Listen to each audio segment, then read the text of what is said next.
আমাদের দেশে রমজান মাসে ব্যবসায়ীরা নিয়ত করে আর মুছে তেল দেয়, গুপে তেল দেয়, কই যা করে আল্লাহ এক মাসে কামাইব। বাংলাদেশের মানুষ তাদের টেন্ডেন্সি এমন হয়ে গেছে, এক মাস কামাবো, এক মাসের বেতন, এক মাসের কামাই দিয়ে 11 মাস চলবো, বাকি 11 মাস কোনো রকম বেতন ভাতা দিতে পারলে ইশারাই হচ্ছে আমাদের এলাকার মানুষ, আমাদের দেশের মানুষ। কথা বলে ঠিক কিনা? ওই দিন সংবাদপত্রে দেখলাম দুবাইয়ের এক মলে একজন আরবি দোকানদার ব্যবসায়ী, তিনি 70% ডিসকাউন্ট রমজান উপলক্ষে দিয়ে দিয়েছে। আর আমাদের তারা 13 টাকার ছোলাকে 36 টাকা বানায় রমজান উপলক্ষে। কথা বলেন ঠিক কিনা? রমজানকে তারা ব্যবসার মৌসুম বানাইছে, আর আমাদের বানানো উচিত রমজানকে ইবাদতের মৌসুম, জান্নাতে যাওয়ার মৌসুম, জাহান্নাম থেকে মুক্তি পাবার মৌসুম। কথা বলে ঠিক কিনা? আফসোস, আমাদের দেশে তারাবি নিয়ে অনেক ঝগড়াঝাটি আছে, এই সমাজে আছে না নাই? কেন তাড়াতাড়ি পড়ে না, কেন আস্তে পড়ে, কেন দেরিতে পড়ে, কেন ধীরে পড়ে, এই নিয়ে ফিডাফিডি আছে না নাই? দুই পক্ষে মারামারি আছে না নাই? আছে। উত্তর পাড়া দক্ষিণ পাড়া দুই সমাজের মানুষ এক লগে বসে চা খাইতে। তো আব্দুর রহমান রে বলতেছে, কি খবর, তোমাকে তারাবি শুরু হয়েছে কয়টায়, কতটায়, শেষ হয়েছে কয়টায়, কতটায়, কও কি? উত্তর পাড়া তারাবি 10 মিনিট আগে শেষ হয়ে গেল। খতমে তারাবি, আমরাও তো খতমে তারাবি পড়লাম, আমাদের 10 মিনিট দেরি হইল কে?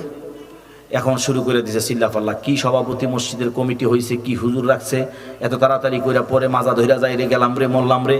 অথচ এই বেচারাই মসজিদে বের হইয়া বাড়িতে যায় 3 ঘন্টা দেরি করে চার দোকানে, এক হাতে চা আর এক হাতে সিগারেট ফু দিয়া দেখে উপরে যায় কদ্দুরা। কথা বলে ঠিক কিনা? মসজিদে গেলে সহ্য হয় না, মসজিদে গেলে হুজুর একটু কেরাত দেরিতে পড়ছে, একটু বেশি কেরাত পড়ছে, নামাজে পিছন থেকে মনে মনে কই হুজুর কয়েকদিন পরে বাধ্য হন লাগবো।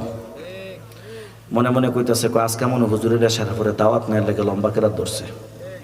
আবার আগের দিনের হুজুররাই ভালো ছিল, ছোটো ছোটো তেলাওয়াত পড়াইলে, তো এখন নতুন নতুন হুজুররা নতুন নতুন নিয়ম বার করছে। আগে গ্রামগঞ্জে এরকম অনেক ইমাম ছিল, আল্লাহ তাদেরকে জান্নাতবাসী করেন।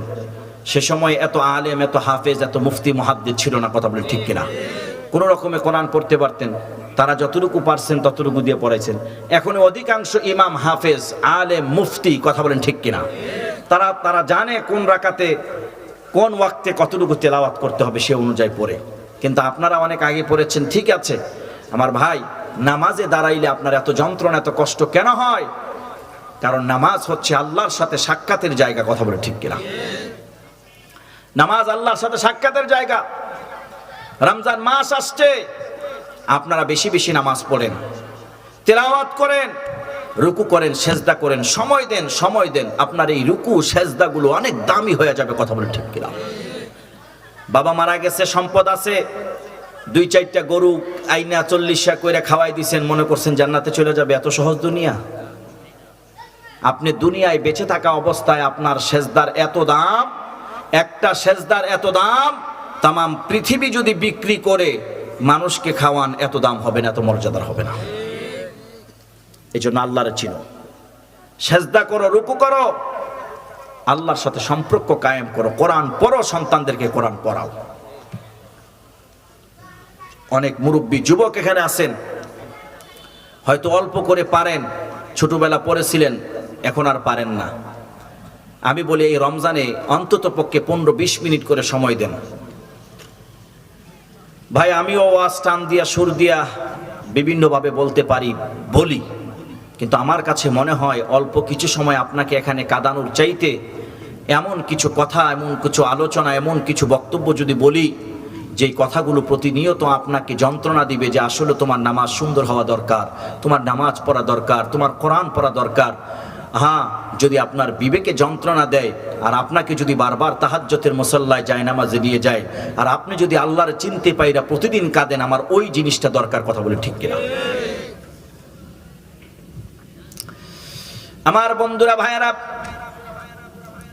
এজন্য আমি আপনাদেরকে বলবো, ইমাম সাহেবকে বলেন জোহরের সময় তো আর রমজান মাসে খাবার খাইবেন না, খাবার খাওয়ার কোনো তাগা নাই। কথা বলেন ঠিক কিনা?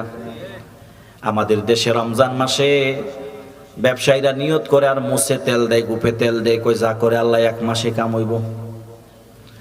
বাংলাদেশের মানুষ তাদের টেন্ডেন্সি এমন হয়ে গেছে, এক মাস কামাবো, এক মাসের বেতন, এক মাসের কামাই দিয়ে 11 মাস চলবো, বাকি 11 মাস কোনো রকম বেতন ভাতা দিতে পারলে ইশারাই হচ্ছে আমাদের এলাকার মানুষ, আমাদের দেশের মানুষ। কথা বলে ঠিক কিনা?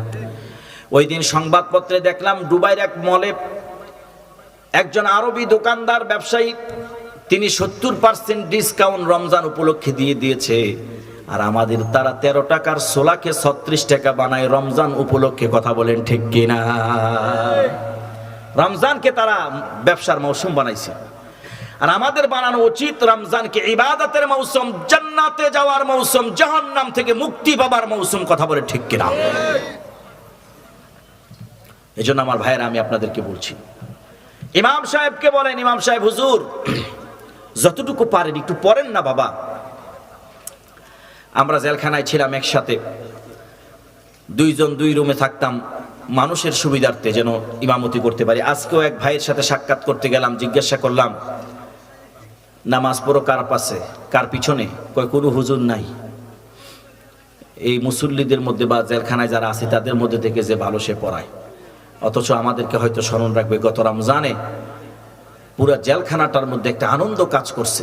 কেমন আনন্দ দেখেন, জামিন হয়ে গেছে ঈদের 7 দিন আগে।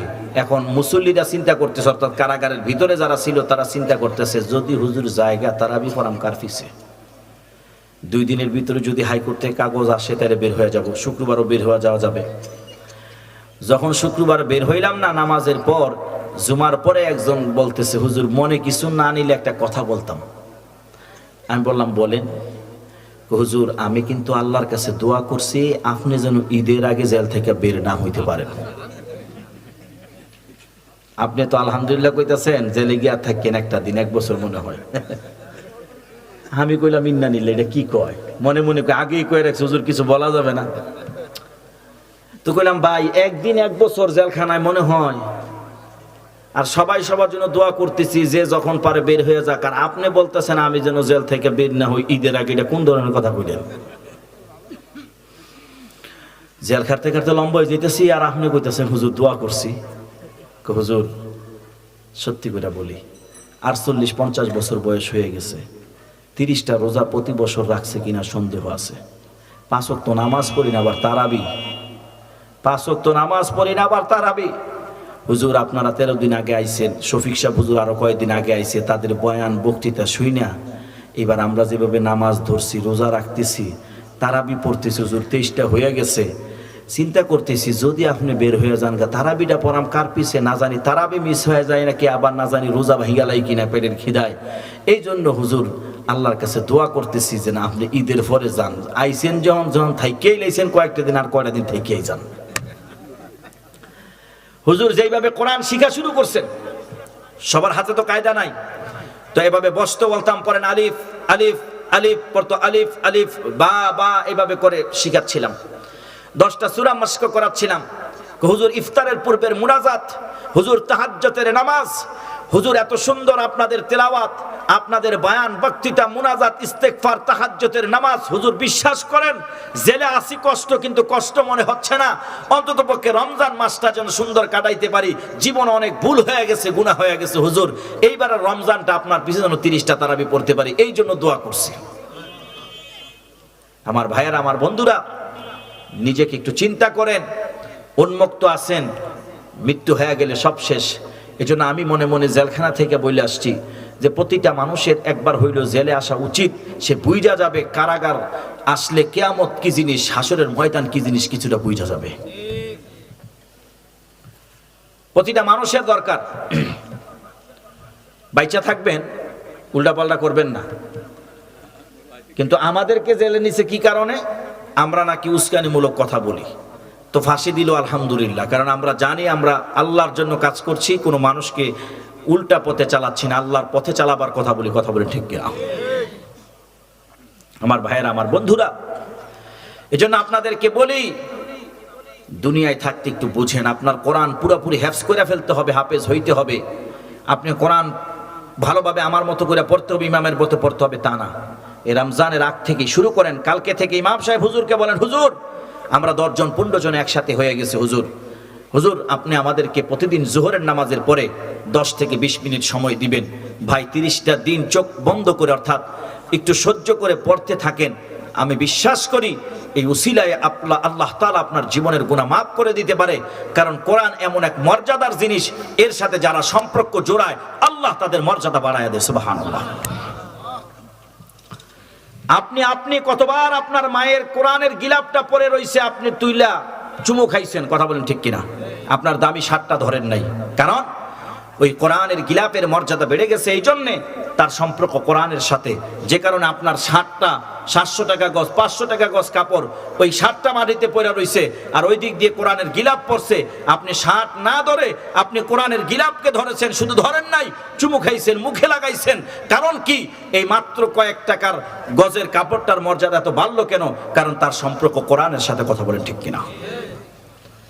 হুজুরে নিয়ে আসতে বলেন, চলে গেলে পাবে না, যান একটু বসেন। আমাদের সম্মানিত হুজুর মুরব্বী, অত্র এলাকার ওলি আলেম, জেলখানায় ওনার নামের উপরে যেভাবে আমি দেখছি মানুষ ওনার সন্তানরা আদর করছে, জেলখানা থেকেই বুঝে গেছি, জীবনে দেখি নাই, জেল থেকে আসার পরে দেখছি, বুঝে গেছি যে এই মানুষটা কেমন মানুষ। কারারক্ষী হইতে, আপনার আসামি হইতে, কে কোন জায়গার, কে কোন এলাকার, ফরিদপুরের বিভিন্ন জেলার, বিভিন্ন থানার ফরিদপুরের, কিন্তু সবাই ধলা হুজুরের ছেলে ইমরান ভাই। তো আমি বুঝে গেছি এই লোকটা তো মুখলেস আল্লাহওয়ালা। পরে দেখছি, দেখেও চেহারার মধ্যে আভিজাত্য ভাসে, আল্লাহওয়ালা বুজুর্গ। উনি আমার পরে অর্থাৎ কিছুক্ষণের মধ্যে বসবে, আমি এখনই আলোচনা শেষ করে দিচ্ছি, আপনারা বসেন। হুজুর